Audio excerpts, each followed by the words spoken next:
Hello everyone, welcome all of you to Tutor Online. So today I'm planning to do some past paper questions from binomial distributions. So let's start working on those. So first we will look at 2011 A-level paper MCQ number 22. So the question is, which of the following distribution is skewed to the right? So first option, they have given binomial distribution with n equal 8, p equals 0.5. Binomial distribution with n equals 9 and p equals 0.7. Binomial distribution with n equals 10, p equals 0.3. And binomial distribution with mean 2 and variance 1.6. Normal distribution with mean 0 and variance 9. So we have to select the correct answer out of the 5 options given. So let's work on it. So from the characteristics of binomial distributions, we know that the skewness of the binomial distribution depends on p-value. Therefore, if p equals 0.5, we say that it's a symmetrical distribution. So this part I have already covered. So if you have not watched it yet, please do watch it before doing this. And if p is less than 0.5, we say it's a positively skewed distribution. And if p-value is greater than 0.5, then we say that it's a negatively skewed distribution. So this is the theory part which you need to know in order to answer this question. Therefore, according to the question, answer 3 says that binomial distribution with n equals 10 and p equals 0.5. Which means that since p value is less than 0.5, we can say it's positively skewed. So answer 3 is correct. And if you look at answer 4, it says binomial distribution with mean 2 and variance 1.6, which means means 2 means what?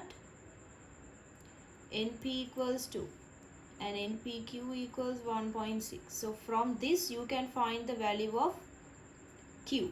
How to find that? NPQ divided by NP, which is 1.6 divided by 2, you will get the value of Q, which is close to 0.8,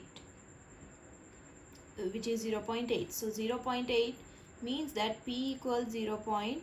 Again, 0.2 is less than 0.5. So answer 4 is also correct. So both answers 3 and 4 are correct in this question. Okay, now let's move to 2012 A-level question 6 part A. So now let's look at the question. Okay, now let's read the question. A student sits a true-false examination consisting of 10 questions. He is completely unprepared for the examination, so he plans to guess each answer randomly by tossing a fair coin.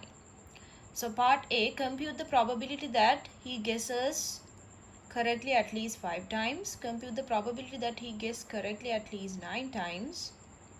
And what's the smallest n that the probability of guessing at least n correct answers is less than half. So let's start working on this question. So in order to do this question, first you need to identify the value of n and the value of p. So we know that n is equals to 10 according to the question, and we need to identify what x means. Since they are referring to number of correct answers, x means the number of correct answers, and p means the probability of success is equals to half. So then you can write x is binomially distributed with n equals 10, p equals half. So x can take values up to 0, 1, 2, 3, 4, 5, 6, 7 up to 10. So in the first question they are asking what? Compute the probability that he guesses correctly at least 5 times. That means this probability of occurring x should be greater than or equals to 5, because they are asking at least 5. So that means x should be greater than or equals to 5. So then what are the values it can take? P5, plus P6, P7 up to P10. Then these values you need to find from the binomial distribution table. So from the table you need to go, first you need to find out the P value, which is 0.5 in our case, and then you have to search for the N, which is equals to 10. So let's go to the place which has N equals 10.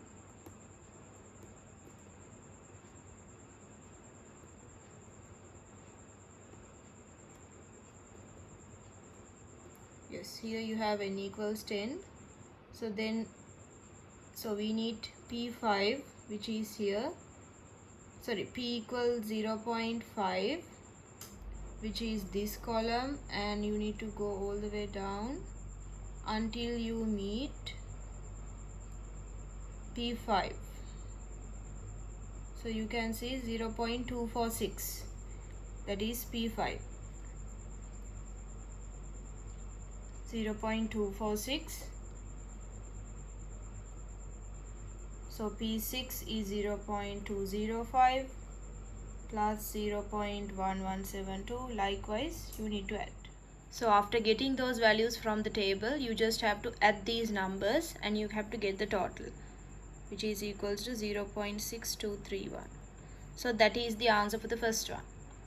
So in part 2, we need to find the probability that he guesses correctly at least 9 times. That means probability of x greater than or equals to 9, which is equals P9 plus P10. So these two values also you have to find from the table. So then you will get 0.098 for P9, 0.010 for P10. So the answer will be 0.0108. So in part 3, they are asking what's the smallest n that the probability of guessing at least n correct answers is less than half. So that means probability of x greater than or equals n, this should be less than 0.5, and you need to find this n value which gives you this probability less than 0.5. So you need to find those values from the table where n is equals to in the column which has n equals 10. So then you will get 0.6251 plus 0.2461, which gives a total of 0.3790. So this total you will get when your n is equals to 6. So that means when x is greater than or equals to 6, the probability of occurring will be less than 0.5. Then for the 2012 A-level MCQ question number 23, the question is, for which variate below the binomial distribution would provide a satisfactory one? Is the question. So answer 1, the number of girls in the families of a given village, number of tosses required when a coin is tossed, and the number of deaths by suicide, number of sixes obtained when the 3 dice thrown simultaneously, number of customers that come to a certain shop during 9 to 9:30 in the morning. So which variate below binomial distribution would provide a satisfactory model? So you need to identify out of the 5 options given, which option would satisfy the assumptions of the binomial distribution. So based on that, the answer should be 4. The number of sixes obtained when dice are thrown simultaneously. So those were the questions that I was planning to do today. So I will be doing few more questions with the upcoming videos. So stay tuned. Bye bye.